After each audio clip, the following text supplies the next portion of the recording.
Agora eu quero convidar o professor Manuel Monteiro Guedes Valentes, diretor do Centro de Investigação e professor auxiliar convidado do Instituto Superior de Ciências Policiais e professor auxiliar convidado da Universidade Autônoma de Lisboa. O professor Manuel também é docente na Faculdade de Direito da Universidade Nova de Lisboa, da Faculdade de Direito da Universidade de Salamanca, da Faculdade de Direito da Universidade Nacional de Ensino à Distância de Madrid e colabora conosco na Academia Nacional de Polícia também. Por favor, professor, fique à vontade. Bom dia a todos. Em primeiro lugar, queria agradecer, cumprimentar a mesa na pessoa do Dr. Célio Jacinto Santos, agradecer o convite ao Presidente da Associação de Delegados da Polícia Federal, Dr. Marcos Leôncio, também agradecer a todos os presentes aqui e dizer que é uma honra para mim estar mais uma vez no Brasil, num país maravilhoso, numa cidade maravilhosa e numa plateia também maravilhosa, onde posso ver alguns rostos que me acompanharam num curso na Academia Nacional de Polícia e também alguns que partilharam comigo algumas ideias no âmbito da ciência policial, no curso de pós-graduação de ciência policial e investigação criminal. A todos, muito obrigado e bom dia. O meu tema é um tema longo, é um tema cansativo, mas dá-me no máximo 15 minutos, mais 5, veremos se o Presidente da Mesa terá alguma condescendência para falar deste tema. Está dividido em 3 partes, um enquadramento geral, depois uma abordagem epistemológica e sociológica dos axiomas que a compõem e a sua conexão. Eu não vou seguir o texto todo que está aqui, que já entreguei uma cópia provisória, que depois será disponível. O tema que trazemos para a reflexão engloba elementos epistemológicos e axiológicos que são essenciais na acessão da ciência policial como uma ciência da sociedade tardo-moderna, que absorve, como sabem, os tempos líquidos, a sociedade do risco global, que nos fala Beck.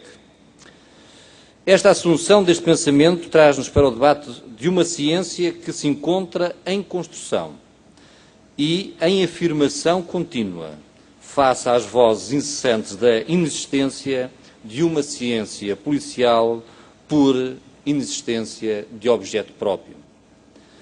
Só que as novas posições doutrinárias, assentes em filosofia, ideologia e identidade policiais, têm demonstrado que existe um objeto material científico de estudo, a atividade de polícia como essencial à vida harmoniosa humana, como muito bem demonstrou aqui o professor Ignácio, que se afasta das posições formalistas dos objetos de estudo científicos.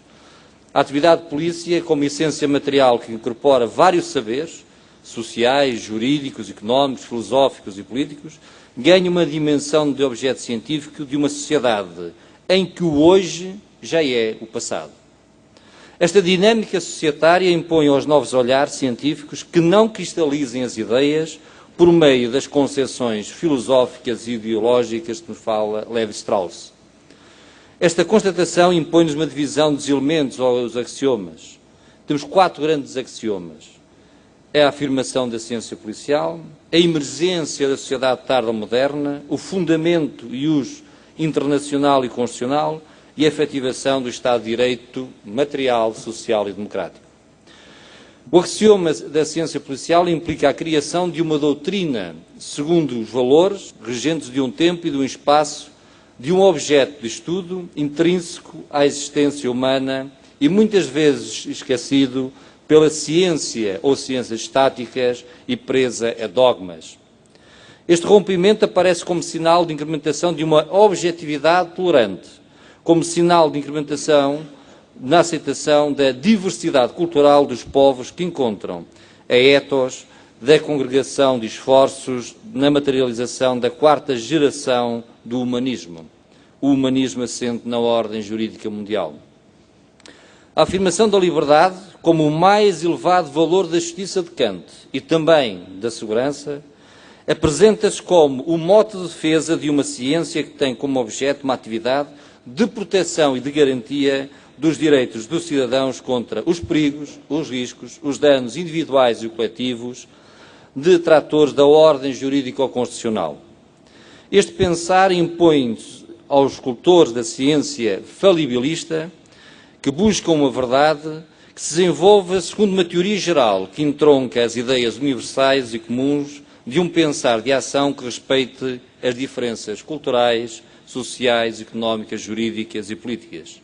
Impõe-se a construção de um agir de polícia que se afirme como uma lei universal sem negar a tolerância como princípio integrador de uma praxe entrosada e de refração da filosofia e ideologia da segurança.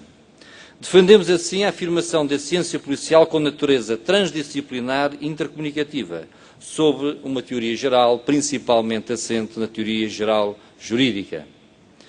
Esta construção ou reconstrução da atividade material e funcional de polícia, como ciência, implica uma base ou um código comunicativo que se chama linguagem. O Tratado da Linguagem aqui é chamado como forma de poder e de afirmação de qualquer discurso e de uma ciência que se deseja implementar como referência do pensamento metodológico falibilista na senda de uma teoria geral. A emergência da sociedade tardo-moderna, um outro paradigma, um outro axioma, fundamentalmente, de conceptualização de prevenção e de repressão dos crimes criminógenos germinadores da insegurança real, eu não uso combate nem luta. A polícia não é exército. Combate e luta, perdoem-me a expressão e a sinceridade, são conceitos fortemente ligados a um conceito bélico de guerra. A polícia foi criada para prevenir e para ajudar os tribunais a reprimir. Esta é todo o meu pensamento tem esta base. Por isso falo em prevenção e repressão dos fenómenos criminógenos, germinadores da chamada insegurança real e também da insegurança cognitiva. O aprofundamento do conhecimento dos fenómenos imprimidos pela queda das fronteiras físicas estaduais e o aparecimento do estado endógeno-exógeno, dimensões físicas conhecidas e imaginárias, impõem uma nova visão científica. Por isso, o axioma da sociedade tardo-moderna tem ter em conta dois grandes fluxos, o fluxo geográfico e o fluxo informacional, justificados perante uma burocracia cada vez mais invasora, parasita e paralisadora do corpo social. É preciso trazer para o laboratório científico a necessidade crescente de uma ordem jurídica mundializada com método adequado a regular as relações humanas, intersubjetivas comunicacionais e desconstruir uma mínima limitação às tendências securitárias e belicistas de prevenção e repressão dos fenómenos criminais transnacionais, globalizados e localizados. A sociedade primitiva deu lugar à sociedade industrializada, resumidamente, mas a designada sociedade pós-industrial dá lugar a uma dimensão do presente já passado. Vivemos hoje o passado do futuro, regressado aos domínios feudais das novas gerações.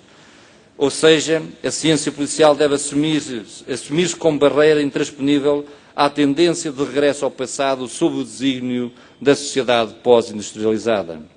Esta ciência, se quer ser uma ciência capaz de prevenir os perigos, os riscos e os danos reais, tem de incutir no seu âmago a certeza da incerteza dos fenómenos e de uma sociedade em constante mutação. A tarde modernidade faz-nos sentir ultrapassados no espaço e no tempo e obriga-nos a elaborar de forma a evitar que todas as ciências, muito em especial a ciência policial, seja ultrapassada. Esta ação onera os decisores políticos e executivos a elucidar o legislador da importância assumida pela implementação efetiva de uma ciência que procura novas formas de prevenção e de repressão dos fenómenos antijurídicos sem que abandone o seu ADN, os direitos humanos. O sentido da tarda modernidade atraca na ideia de que os fenómenos criminais, os fenómenos societários, especialmente os criminais, desenrolam-se a uma velocidade temporal e espacial que impõem a todo o decisor uma capacidade de resposta preventiva e repressiva adequada. A sociedade do risco global, que assenta na teoria das redes de Jean de Maillard, implica uma visão organizacional supranacional que seja capaz de fazer frente a estas situações para a qual a ciência estática não está preparada. Porquê? Porque se prende, não é capaz de encontrar na cultura mundo o espaço para fabricar o chamado progresso. Os fluxos geográficos e informacionais que precisamos de conhecer, estudar e entender, de modo a podermos evitar o caos da ordem jurídica ou pública nacional e internacional, é um dos pontos em que assenta a própria ciência. Este desafio onera à sociedade, que é a fonte das leis e da democracia, a existência de uma ciência e não de um mito para dar liberdade ao cidadão. Os fluxos geográficos são reflexos de uma mutabilidade ou de um evolucionismo, que devia construir uma tentativa para reduzir a diversidade das culturas e aproximar e harmonizar o pensar filosófico, político e jurídico, mas, infelizmente, tem contribuído para estabelecer as vias rápidas do crime organizado transnacional, que domina a macro e microeconomia e assume cada vez mais o poder dos Estados fracassados, os chamados criminostados. A queda metafuseada das fronteiras físicas em espaços supranacionais, União Europeia, o espaço da Commonwealth, Mercosul, o espaço da lusofonia, em espaços criminógenos desprovidos de uma ordem jurídica legítima, válida, vigente e efetiva, supranacional, criou a incerteza do detentor do poder regulador e reintegrador do bem jurídico lesado por condutas humanas. A crise mundial é um exemplo perfeito e puro desta globalização desregulada. A queda ou substituição do Estado de fronteira e a afirmação do Estado de fronteiras a esta mudança não correspondeu à consequente e exigível ordem jurídica pública que regesse a mutação com a equidade inerente aos Estados de direito material democrático. A dinâmica dos fluxos geográficos e dos fluxos informacionais dilacera a dinâmica inerente à liberdade e à segurança do todo societário. Esta dinâmica de poder é a única dinâmica que conhece e interage em perfeição com a tarda modernidade. Contudo, as ciências estabelecidas demonstram uma incapacidade contínua de prevenir estes fluxos criminógenos geográficos que absorvem e dominam os fluxos informacionais da humanidade.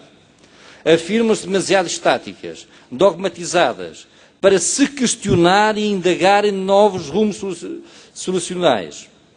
É neste espaço científico que a ciência policial encontra o lastro do seu labor epistemológico e axiológico, por ser a instituição, neste caso por ser a instituição que tem como objeto da defesa e garantia efetiva dos direitos dos cidadãos e ser a primeira a assumir a defesa e a garantia da legalidade democrática e a segurança interna, em qualquer Estado constitucional. É assim que funciona e é a essência hoje da polícia. A polícia aparece como o parente pobre da cooperação judiciária em matéria penal internacional.